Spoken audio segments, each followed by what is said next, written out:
Welcome. This is the Jivamukti Yoga Magic 10 explainer video where I'm going to talk you through a few of the sort of finer points of the sequence and a few of the details which are indispensable to the sequence. Also, even if you find parts of the sequence difficult or parts of the sequence unapproachable, that's okay. Part of the idea with yoga practice, or really any kind of practice, is to do what you can.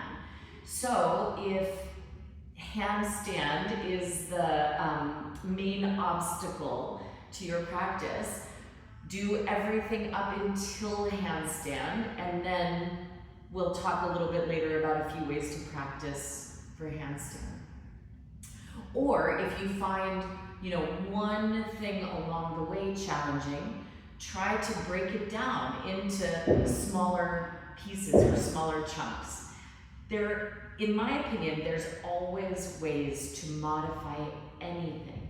Meaning, once you've got your modifications, you shouldn't really have to skip nearly anything because you have a way to practice everything in the sequence, right? Even if downward dog, that first downward dog is a challenge, I would recommend starting with one breath.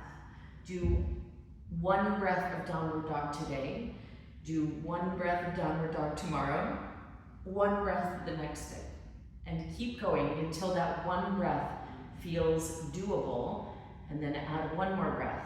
2 breaths in downward dog, 2 breaths. And then when that feels doable, add the next breath. No matter what kind of practice you're doing, start with where you are and start with the next possible interval of what's just beyond your reach, right? If we only ever did what was available to us at any given time, where's the growth in that, right? Growth sort of requires us going to that a little bit uncomfortable place. So let's start simply with downward facing dog. So from your hands and knees position, you could press up into an upside down V shape or a right side up A. Now, two things.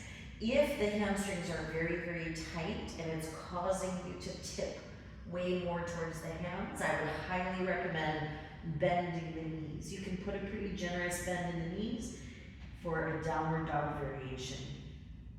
The other option for tight shoulders or hamstrings, or even just, I like to use my blocks, so I do, is blocks underneath the hands for downward dog. This takes a little bit more of the load out of the wrists, out of the shoulders, and allows for a nice, spacious downward dog.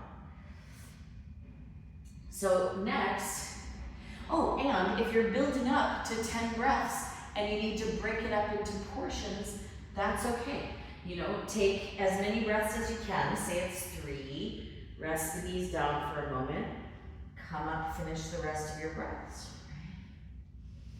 So the next part, Uttanasana variation. So I'm going to keep my feet hip width distance apart, or downward dog distance apart, and I'm going to walk them towards the hands. Although I want my ankles to be under my hips, and I want my wrists to be under my shoulders, which means that from my wrist to my ankle is about torso length apart. And my hands are going to be slightly farther apart than my feet because my shoulders are slightly wider than my skeletal hips, than my inner hips.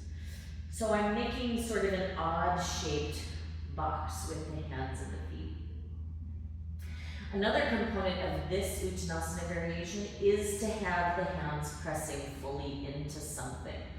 So I can either press them into the floor, or I can have blocks and I can press them into whichever height of the blocks allows me to press down. Now, this allows for a better, more steady connection through the Uttanasana, and By closing the kinetic chain, by pressing the hands down, I can actually get a little bit more liveliness across the legs than if I'm just hanging out, right? So if I'm hanging, or if I'm hanging, it just doesn't quite do the same thing for the legs, okay? So if I press down, and if I really lengthen my back and tilt my tailbone up, well then even here with blocks, I can get some energy coursing through the legs in a way that hanging down doesn't do, okay? So pressing hands and feet down, I'm also trying to feel the even weight between the hands and the feet. So my right hand has as much weight as my left foot, my right foot has as much weight as my left hand. All 4 points that are connected to the floor have an even distribution of weight. Okay, so next for squat, widen the feet. Some of us will need to have the feet a little more turned out or a little more turned in depending on the relationship to the knees. But we want to have the center of the knee basically able to go over the center of the toes. So again, that might be a little narrower for us or a little wider for us. Now, if it's tough to squat down and keep the heels on the floor, so if the heels pop up, a good option is to slide a blanket under the heels so that there's some support, but we're still working on the ankle flexibility, the calf and back of the ankle flexibility, as well as the hips and the knees. If the knees aren't able to bend that much, of course, we could take a higher version of the squat. For example, if you've had certain kinds of knee surgeries and you're trying not to bend past 90, then you can take a different variation of the squat, but there's always something that can be done. Okay, next, sit down.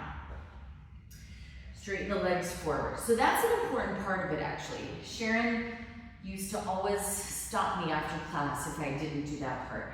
So from squat, we've been in this deep hip flexion, and then when we sit down, if we just place the feet right where they're supposed to go for a TP twist, we haven't allowed those hip creases to relax. So we're straightening the legs. She would also say that it also helps just get us sort of aligned in terms of the sacrum and the legs. So then from there, we're already really symmetrical and set up, and then TP twist to the right. Sometimes this can be challenging in terms of keeping the knees together. If it is wildly challenging to keep the knees together, then what you might want to do is place a block between the feet and between the knees so that the knees and the feet are the same distance apart, and we're going to prevent the knees from twisting one way or the other, and the knees will have something to relate to in terms of the midline. So there, that can give us more contact and more information in the twist.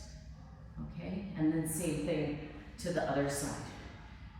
So we want to keep, we're trying to prevent the knees from going over to the side, or the knees from separating, or even from like one sliding forward than the other. Once you can do all that, you can even take the blocks away and either have a little space between, as long as you're maintaining that same relationship, or you can have them together. Okay, and then once again, so after TP twist, once again we straighten the legs. Bend the right knee and step the right foot across. Now, the heel of the right foot is in line with the knee of the right leg. The reason for that is if you're a little more on the flexible side, or if you're feeling very ambitious, and you're trying to place the heel all the way back alongside the leg, it's actually more difficult to get a good twisting action here, right? So the heel at least to the level of the knee so that you can sit up straight and tall and twist. I'll show on the other side too. So watch how I'm going to place the knee alongside, the heel alongside the knee rather, so that I can sit up tall and get a really good twist going. If this foot flies up off the floor, feel free to place it to the inside of the leg, or feel free to move it down further towards the ankle so that you have enough space to twist. And then once again, we straighten the legs forward. Okay, tabletop. There's very little to be said about it, except we're not going to do the swing the hips forward one.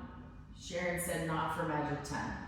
So I'm placing the feet, a little bit of separation between the feet, hands behind the back to lift up. Chin can maintain on the chest, or you can extend the head back here. Of course, if you have a shoulder injury, you might want some sort of modification. You can do a little less, right? We can even have fingertips on the floor to lift the chest, right? So depending on what you're experiencing with your shoulders, if you're recovering from injury, it's a consideration. Okay, now let's cut to the nitty-gritty here with handstand. So first of all, there are so many variations for practicing handstand that I want to impress upon you that there is no need to skip this part of your practice. So I'll start with one of the more challenging variations, but that doesn't put any weight on the hands and wrists at all. So I can stand with my back against the wall. My heels are just a little bit away from the wall. I'm gonna reach my arms up alongside my ears. I'm gonna flex my wrists back so that the palms of the hands are facing up to the ceiling. And I'm gonna simultaneously push down with my feet and push up with the palms of my hands. Breathe, inhale. Exhale. Inhale. I promise if you do 10 to 20 breaths of this, you will feel some heat moving in the body, right? You'll feel some energized prana. Okay, so that's option one. Plenty challenging, right? Option two, in my opinion, is we could do the next level, which is like an L-shaped handstand, but with your hands on the wall and your feet on the floor. Now, keep in mind, I'm not here to stretch, so I'm not trying to like sling my back into a hammock, but I am trying to push against the wall in order to lengthen from my hands to my hips. And I'm trying to lengthen my legs. So I'm really trying to go for a very strong position, not like a flexi position. So that would be option two, in my opinion. Option three, challenging. In some ways, more challenging than kicking up to the wall for some of us because it requires a lot of strength and stability. Okay, so we'll start with feet against the wall, hands under the shoulders. The temptation will be to walk the hands forward. Please resist that temptation. Now you can start by lifting the knees up, and this might be where you start for now. Try to take 10 breaths here. If you're feeling uncomfortable, try to get comfortable here first. Then the next step is to get one foot and both feet on the wall, and notice I can keep my knees very, very bent until I feel a little more comfortable. Then the next step in the process is to start to straighten the legs. Trust me, 10 breaths in L-shaped handstand, plenty challenging and strengthening and invigorating, yeah? And then finally, the variation of kicking up towards the wall. Now, Sharon was very, very clear about this. We're not trying to just like do the balancing thing in the center where you're, trying to get away from the wall and sort of balance somewhere in the middle. That's not what this handstand is about. This handstand is about strengthening, stability, stamina, and Sharon would say this is actually also a craniosacral alignment. So when you come up, both heels stay at the wall the whole time, even if you can balance in the center. And the chin moves towards the chest, so you're not looking at the hands. Here we go. So I'm going to start closer to the wall than maybe is my habit to do. I'm going to kick up, and once I'm at the wall, even if it takes a couple of tries, which some days it does, once I'm at the wall, heels up, chin towards the chest, and breathe.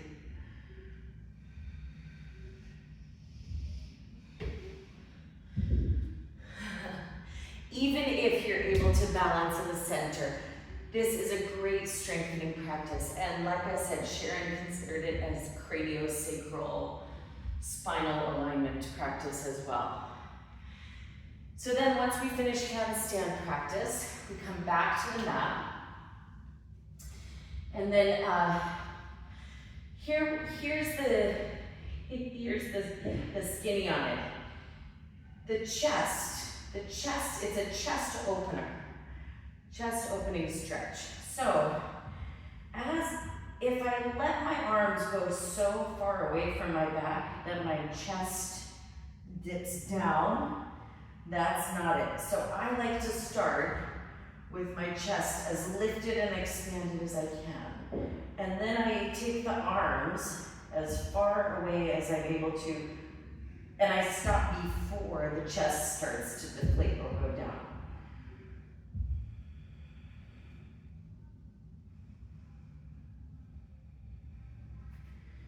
Okay, side bending, arms reach up.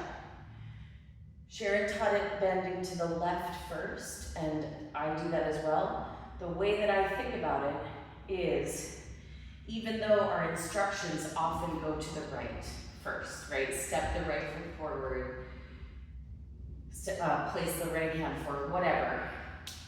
When we're side bending, when we exhale to the left side, we're stretching, we're activating the right side body first. So it's about what's active, not what's moving, right? So that's how I think about it, is that when we go to the left, we're stretching the right side body. When we're going to the right, we're stretching the left side body. Lift up. So even though my instructions say bend towards the left, we're actually bending the right side first. I do 2 times each side because that's how it was originally written, but nowadays you can take 10 because it's magic 10 and everyone wants everything to fit into that magic 10 experience. Spinal roll. Spinal roll in 16 counts. It's, you can do it on your own in any number of ways. You can teach it in any number of ways, but try to get that 16 counts organized. So I'll give you a few tips for that. So inhale, exhale 1, inhale, exhale 2, inhale, exhale 3. Those first 3 exhales are leaning back. Then you stand up. Then exhale, chin under your chest, elbows towards each other. 4. Inhale, exhale, roll down a little bit. 5.